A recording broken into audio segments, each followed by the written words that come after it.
कुछ भी नहीं हुआ, कोई स्कूल नहीं बना। कहीं पे मैं देख रहा हूँ बुढ़ाना विधानसभा में लगातार घूम रहा हूँ, हर गांव में जाकर देखो कीचड़।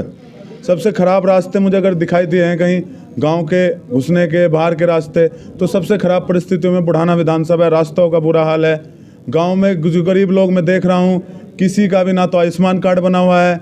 मैं अभी जैसे प्रजापति समाज है, कश्यप समाज है, छोटी छोटी बिरादरियाँ हैं, इनके घरों पर छत तक नहीं है।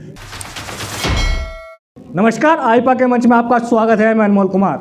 आईपा यानी all India progressive politics association, जो बात करता है हमेशा जन सरोकार की, जन समस्याओं की और समस्याओं के समाधान की। इसी को लेकर आज हमारे बीच बुढ़ाना से कांग्रेस प्रत्याशी देवेंद्र कश्यप जी हैं। आइए हम सीधा उन्हीं से ही रूबरू होते हैं। देवेंद्र जी, आईपा के मंच में आपका स्वागत है। बहुत बहुत धन्यवाद, बहुत बहुत आभार आपका। देवेंद्र जी, आप किन मुद्दों को लेकर जो है विधानसभा में राजनीति कर रहे हैं? मुद्दा तो सबसे 70 साल बाद आज स्पष्ट मुद्दा है। हम मुद्दा लेकर चले हैं 95 बनाम 5। 95 कौन और 5 कौन?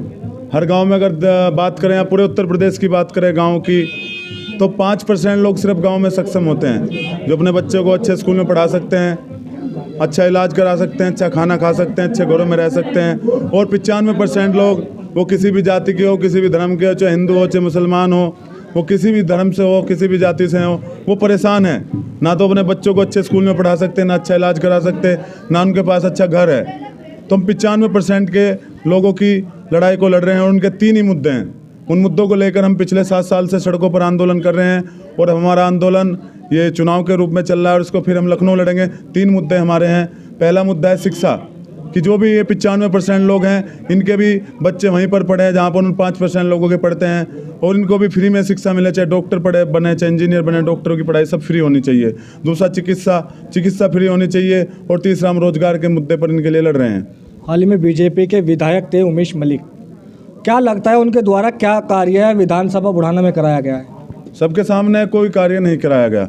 उनके तो बेटे भी अभी जो 12 साल से लगातार विदेश में है, यहाँ की कमाई पर वो वहाँ पर पढ़ रहे हैं और ट्विटर पर लिखते हैं, आप सबको पता होगा कि भारत रहने लायक देश नहीं है। ऐसी कौन कौन सी समस्याएं हैं जो अभी तक उन्होंने कंप्लीट नहीं करी, पूरी नहीं करा पाए अभी तक बीजेपी प्रत्याशी जो विधायक? कुछ भी नहीं हुआ, कोई स्कूल नहीं बना। कहीं पे मैं देख रहा हूँ बुढ़ाना विधानसभा में लगातार घूम रहा हूँ, हर गांव में जाकर देखो कीचड़। सबसे ख़राब रास्ते मुझे अगर दिखाई दिए हैं कहीं गांव के घुसने के बाहर के रास्ते, तो सबसे ख़राब परिस्थितियों में बुढ़ाना विधानसभा है। रास्तों का बुरा हाल है। गांव में जो गरीब लोग मैं देख रहा हूँ, किसी का भी ना तो आयुष्मान कार्ड बना हुआ है। मैं अभी जैसे प्रजापति समाज है, कश्यप समाज है, छोटी छोटी बिरादरियाँ हैं, इनके घरों पर छत तक नहीं है। किसी का कोई काम नहीं किया है, ना वो किसी के दुख में पहुँचे हैं। जनता उनसे पूरी तरह नाराज़ है और जो पूर्व विधायक 2 बार के लड़ रहे हैं, वो भी पूरी तरीके से फेल हैं। अगर आप विधायक बनते हैं तो सबसे पहले ऐसे कौन से कार्य होंगे जो आपके द्वारा कराए जाएंगे? मेरा सबसे पहला कार्य होगा शिक्षा, क्योंकि आदमी शिक्षित होगा तो अपनी लड़ाई को लड़ सकता है। हम शिक्षित हैं तो आज आवाज़ उठा रहे हैं। तो शिक्षा फ्री होनी चाहिए। फ्री शिक्षा के लिए हम लड़ेंगे। हम स्कूल के लिए काम करेंगे, हम बच्चों की पढ़ाई के लिए काम करेंगे। दूसरा चिकित्सा, आज हम देख रहे हैं गांव में आदमी इलाज नहीं करा पाता, बड़ी बीमारी आ जाती है, उसको घर बेचना पड़ता है। चिकित्सा के लिए हम काम करेंगे। तीसरा, नए नए रोजगार उत्पन्न करने के लिए, छोटे छोटे उद्योग धंधों के लिए हम काम करेंगे। शिक्षा, चिकित्सा, रोजगार पर ही हमारा काम होगा। सुनने में आया है कि बीजेपी के जो विधायक हैं उन्होंने बुढ़ाना की विधानसभा में जो है क्राइम खत्म कर दिया है, क्या कहेंगे? क्राइम तो खुलेआम हो रहा है, कहाँ खत्म हुआ है? क्योंकि इन्होंने कहाँ क्राइम खत्म किया है? तो खुलेआम क्राइम हो रहा है, कोई क्राइम खत्म नहीं हुआ। बहन बेटी आज सुरक्षित नहीं है। और जो आज मुख्यमंत्री बैठे हैं, उनकी जाति की बात करें तो 26 डीएम है उनके, 3.5% आबादी होने के बाद 22 SSP हैं। ये इनकी माँ की कोख में कोई क्या खून नहीं है? ये ना तो कश्यप एक भी डीएम है, ना मुसलमान एक भी डीएम है, ना प्रजापति एक भी डीएम है, ना पाल है, ना सैनी है। तो लड़ाई है अब हिस्से की। हम हिस्से की लड़ाई को लड़ने के लिए इनके बीच आए हैं और सड़कों पे 7 साल से लड़ रहे थे। अब जनता का समर्थन हमको मिल रहा है और हमको अगर मौका दिया गया जनता के द्वारा, तो लखनऊ में इस लड़ाई को विधानसभा क्या इस बार जो राजनीति हो रही है वो जाति को लेकर हो रही है? नहीं, जाति क्या करें? जाति प्रमाण पत्र बनता है तो जाति को लेकर तो राजनीति होगी नहीं। मैं तो 95% लोगों के लिए बात कर रहा हूँ ना। जाति कहाँ है? उसमें कुम्हार भी हैं, उसमें प्रजापति भी हैं, उसमें मुसलमान भी है, उसमें हिंदू भी है, उसमें ब्राह्मण भी है।